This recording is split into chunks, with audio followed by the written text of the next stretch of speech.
2020년 8월 12일 LA 오늘의 교회 가정에서 함께하는 영상 새벽 예배입니다. 오늘은 로마서 9장 1절에서 13절까지의 말씀을 본문으로 약속의 자녀라는 제목으로 말씀 전해주십니다. 나는 그리스도 안에서 진실을 말하고 거짓말을 하지 않습니다. 내 양심이 성령 안에서 내게 이것을 증언합니다. 곧 내게 큰 근심이 있다는 것과 내 마음에 끊임없는 고통이 있다는 것입니다. 나는 내 형제, 곧 육신을 따라 된 내 동족을 위해서라면 나 자신이 저주를 받아 그리스도에게서 끊어진다 할지라도 좋습니다. 내 동족은 이스라엘 사람입니다. 그들에게는 양자됨과 영광과 언약들과 율법을 세우심과 예배와 약속들이 있고 조상들도 그들의 것이요 육신적으로는 그리스도도 그들에게서 나셨습니다. 그분은 만물 위에 계시고 영원토록 찬양받으실 하나님이십니다. 아멘. 그러나 하나님의 말씀이 파괴된 것 같지는 않습니다. 이스라엘에게서 난 사람들이라고 해서 다 이스라엘이 아니고 아브라함의 씨라고 해서 다 그의 자녀가 아니기 때문입니다. 오히려 이삭에게서 난 자라야 내 씨라고 불릴 것이다 라고 하셨습니다. 곧 육신의 자녀가 하나님의 자녀가 아니라 오직 약속의 자녀가 씨로 여김을 받는다는 것입니다. 약속의 말씀은 이것입니다. 내년 이맘때 내가 올 것이니 사라에게 아들이 있을 것이다. 그뿐이 아닙니다. 리브가가 또한 우리 조상 이삭 한 사람으로 인해 임신했는데 그 자식들이 아직 태어나지도 않고 또 어떤 선이나 악을 행하기도 전에 택하심을 따라 되는 하나님의 뜻이 행위로 인하지 않고 오직 부르시는 분으로 인해 서게 하시려고 리브가에게 말씀하시기를 큰 자가 어린 자를 섬길 것이다 라고 하셨습니다. 기록되기를 내가 야곱은 사랑하고 에서는 미워했다 라고 한 것과 같습니다. 할렐루야, 함께 찬양하시겠습니다. 주의 음성을 내가 들으니 사랑하는 말일세. 믿는 마음으로 주께 가오니 나를 영접하소서. 내가 매일 십자가 앞에 더 가까이 가오니 구세주의 흘린 보배 피로써 나를 정케 하소서. 주여 넓으신 은혜 베푸사 나를 받아주시고 나의 품은 뜻 주의 뜻같이 되게 하여 주소서. 내가 매일 십자가 앞에 더 가까이 가오니 구세주의 흘린 보배 피로써 나를 정케 하소서. 내가 매일 십자가 앞에 더 가까이 가오니 구세주의 흘린 보배 피로써 나를 정케 하소서. 아멘. 예전에 저희 집에 다른 집 아이가 놀러 온 적이 있었습니다. 한참 동안 그 아이와 저희 집 아이들이 잘 놀고 있었는데 어느 순간 갑자기 저희 큰아이와 그 아이가 다투는 소리가 들렸습니다.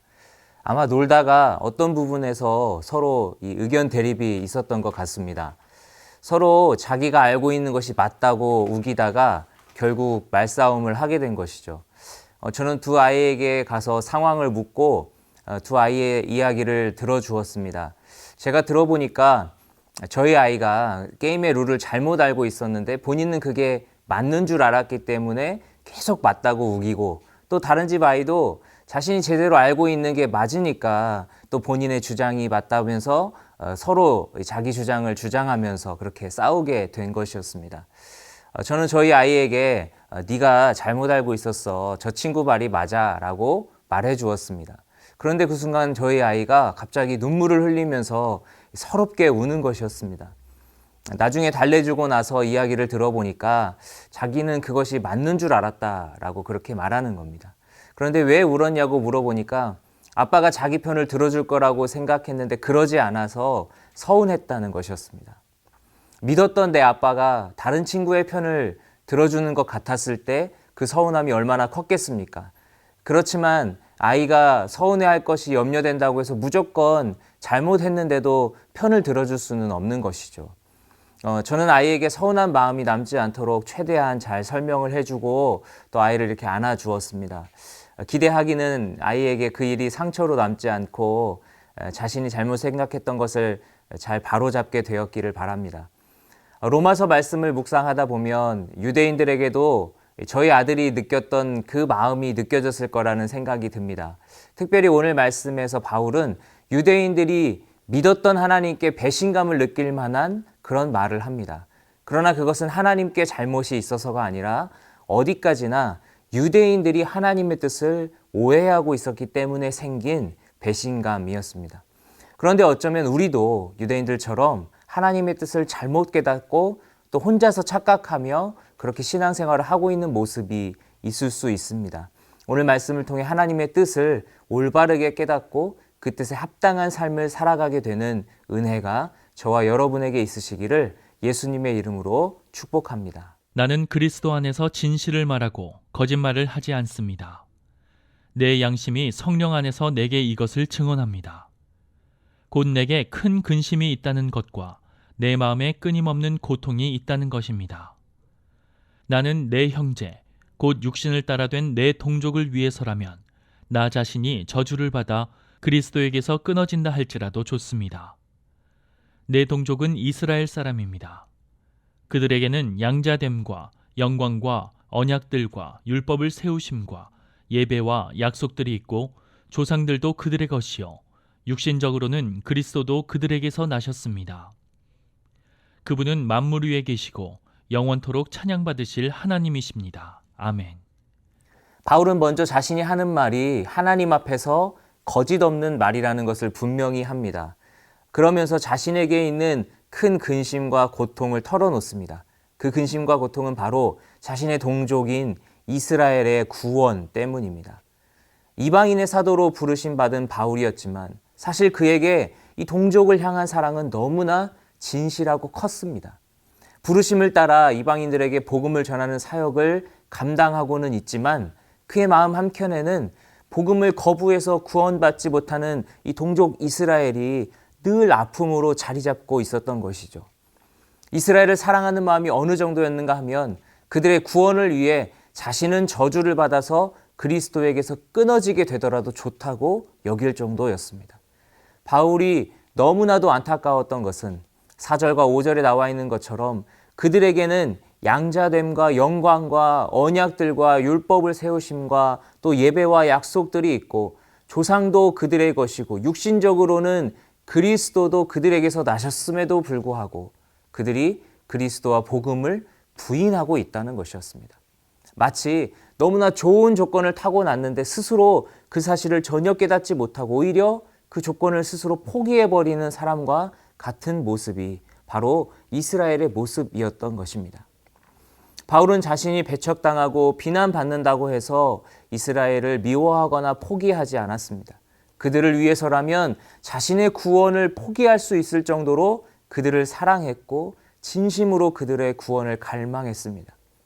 여러분 중에서 복음을 전하다가 핍박을 당하거나 아니면 복음을 전했지만 전혀 반응이 없어서 복음 전하기를 포기한 전도 대상자를 둔 분들이 계실지도 모르겠습니다. 그런 분들에게 오늘 바울의 이 고백이 용기와 도전이 되시기를 축복합니다.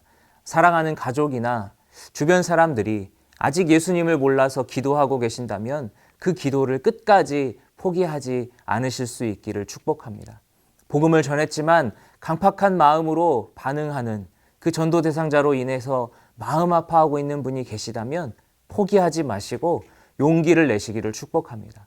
오늘 말씀에서 바울과 같은 심정으로 끝까지 복음 전하기를 힘쓰며 결국 복음의 열매가 맺어지는 것을 경험하는 복된 은혜가 있으시기를 예수님의 이름으로 축복합니다. 그러나 하나님의 말씀이 파괴된 것 같지는 않습니다. 이스라엘에게서 난 사람들이라고 해서 다 이스라엘이 아니고 아브라함의 씨라고 해서 다 그의 자녀가 아니기 때문입니다. 오히려 이삭에게서 난 자라야 내 씨라고 불릴 것이다 라고 하셨습니다. 곧 육신의 자녀가 하나님의 자녀가 아니라 오직 약속의 자녀가 씨로 여김을 받는다는 것입니다. 약속의 말씀은 이것입니다. 내년 이맘때 내가 올 것이니 사라에게 아들이 있을 것이다. 그뿐이 아닙니다. 리브가가 또한 우리 조상 이삭 한 사람으로 인해 임신했는데 그 자식들이 아직 태어나지도 않고 또 어떤 선이나 악을 행하기도 전에 택하심을 따라 되는 하나님의 뜻이 행위로 인하지 않고 오직 부르시는 분으로 인해 서게 하시려고 리브가에게 말씀하시기를 큰 자가 어린 자를 섬길 것이다 라고 하셨습니다. 기록되기를 내가 야곱은 사랑하고 에서는 미워했다라고 한 것과 같습니다. 앞서 동족 이스라엘을 향한 안타까운 마음을 고백했던 바울은 그 안타까운 마음으로 하나님의 뜻을 증거합니다.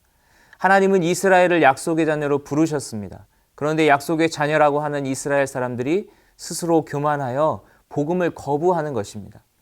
그렇게 된다면 그들은 결국 하나님의 진노를 받아서 구원받지 못하게 될 것입니다. 그러면 누군가가 이렇게 반문할 수 있을 것입니다. 하나님께서 선택하신 약속의 자녀가 구원을 받지 못하게 된다면 그게 무슨 약속의 자녀입니까? 하나님이 실수하신 거 아닙니까? 하나님이 약속을 어기신 거 아닙니까? 그런데 바울은 그렇지 않다라고 말하고 있습니다. 왜냐하면 이스라엘에게서 난 사람들이라고 다 이스라엘이 아니기 때문이라는 것입니다. 이 말이 무슨 의미입니까? 이스라엘 백성들은 스스로를 선민으로 여기며 구원에 대해서 의심하지 않았습니다. 혈통적으로 이스라엘 백성이라면 자동으로 구원을 받는다고 그렇게 여길 정도였습니다. 그들의 그런 교만이 결국 그들로 하여금 예수 그리스도를 인정하지 못하도록 만들었고 구원에서 끊어지는 결과를 가져오게 했습니다. 그러나 그렇다고 해서 하나님의 약속이 잘못된 것은 아니었습니다. 하나님은 여전히 이스라엘을 통해 구원을 이루어 가십니다. 왜냐하면 하나님께서 말씀하신 이스라엘은 육신의 혈통으로서의 이스라엘이 아니라 영적인 의미에서의 이스라엘을 말씀하신 것이었기 때문입니다. 여기에 대한 부연 설명으로 바울은 아브라함부터 이어지는 족보에서의 사례를 예로 듭니다. 하나님은 똑같은 아브라함의 자식이었지만 약속하신 대로 이삭을 선택하셔서 구원 사역을 이어가셨습니다. 또한 이삭의 쌍둥이 아들들 중에서도 야곱을 택하시고 그를 통해 구원의 역사를 이루어 가십니다. 바울은 이것을 통해서 육신의 혈통이 이스라엘이라고 해서 무조건 이스라엘이 아니라 하나님께서 선택하신 약속의 자녀가 영적인 의미에서 진정한 이스라엘이라는 사실을 가르쳐 줍니다. 결국 구원은 육신의 혈통이나 행위로 말미암는 것이 아니라 오직 하나님의 선택에 의한 은혜로 말미암는 것임을 말하고 있는 것이죠. 이 말이 이스라엘 백성들에게 주는 메시지가 무엇이겠습니까? 자신의 혈통만 믿고 스스로를 약속의 자녀로 착각해서는 안 된다는 것입니다. 하나님의 은혜를 구하며 예수 그리스도를 구주로 고백하고 믿음으로 영접해야 한다는 것입니다. 그렇다면 이 말씀이 오늘 우리에게 주시는 메시지는 무엇입니까? 우리 역시도 구원에 대해서 스스로 교만해져서는 안 된다는 것입니다. 내가 교회에 소속되어 있다고 해서, 내가 교회에서 일정한 훈련을 받았다고 해서, 내가 나의 어떤 행위로 인해서 구원을 자신해서는 안 된다는 것입니다. 우리의 구원을 의심하고 불안에 떨라는 의미가 아니라 내 구원이 다 완성되었다. 내가 이렇게 했으니, 내가 봉사도 많이 하고 헌금도 많이 했으니 나는 문제 없다 라는 식의 생각을 해서는 안 된다는 것이죠. 우리의 구원은 어디까지나 하나님께서 선택하시고 베풀어 주신 은혜로 말미암은 것임을 잊지 말아야 하겠습니다. 또한 나의 구원은 이미 완성되었고 절대로 번복될 일이 없으니 적당히 해도 된다는 식의 아니라고 나태한 신앙생활의 태도를 버려야 하겠습니다. 저와 여러분이 하나님의 은혜로 말미암는 구원의 감격을 잊지 않고 늘 깨어서 겸손함으로 끊임없이 구원을 이루어가는 영적인 이스라엘 백성들이 다 되시기를 예수님의 이름으로 축복합니다. 이제 말씀을 맺겠습니다. 만약 우리가 오늘 말씀에서 이스라엘 백성들과 같은 착각에 빠져 있다면 우리 역시도 그들과 같은 육신의 자녀로 살아가고 있는 것일 수도 있습니다. 우리가 구원받은 것은 하나님의 전적인 은혜입니다. 나의 공로는 하나도 없습니다. 그렇기 때문에 우리는 끝까지 하나님 앞에서 겸손히 구원의 감격을 가지고 그 구원을 이루어가는 여정에 참여해야 합니다. 오늘 말씀을 통해 더 이상 형식만 있는 육신의 자녀가 아니라 삶의 곳곳에서 진정한 구원의 감격이 살아 숨쉬는 영적인 약속의 자녀로 살아가는 저와 여러분 되시기를 예수님의 이름으로 축복합니다. 기도하겠습니다. 하나님 감사합니다. 주님의 은혜로 우리들을 택하여 주시고 자녀 삼아 주셔서 우리가 하나님을 알게 하시고 구원의 그 반열에 우리가 동참할 수 있도록 하나님 우리를 인도해 주신 은혜 감사드립니다. 그러나 주님, 우리의 신앙생활의 연수가 더해감에 따라 점점 우리의 마음이 교만해지고 나태해지고 안일해져서 우리가 구원의 감격을 놓치고 또 교만하여져서 아버지 정말 구원받은 자녀답게 살아가지 못하는 모습이 때로는 우리에게 있음을 고백합니다. 하나님, 우리의 그런 교만을 용서하시고 우리가 다시 한번 주님 앞에서 구원의 감격을 붙잡고 겸손하게 하나님의 은혜를 구하며 살아갈 수 있도록 도와주시옵소서. 나의 공로로 되어진 것이 아니라 오직 하나님의 은혜로 되어진 것임을 기억하며 이 구원이 완성되기까지 끝까지 깨어 근신하며 하나님 앞에서 최선을 다해 열심히 살아가는 우리 모두가 될 수 있도록 주님 도와주시옵소서. 오늘도 그 구원의 감격을 가지고 하나님 앞에서 온전히 또 영적인 자녀로 참된 영적인 이스라엘로 그렇게 살아갈 수 있도록 주님 우리를 붙잡아 주시옵소서. 감사드리며 예수님의 이름으로 기도드립니다. 아멘.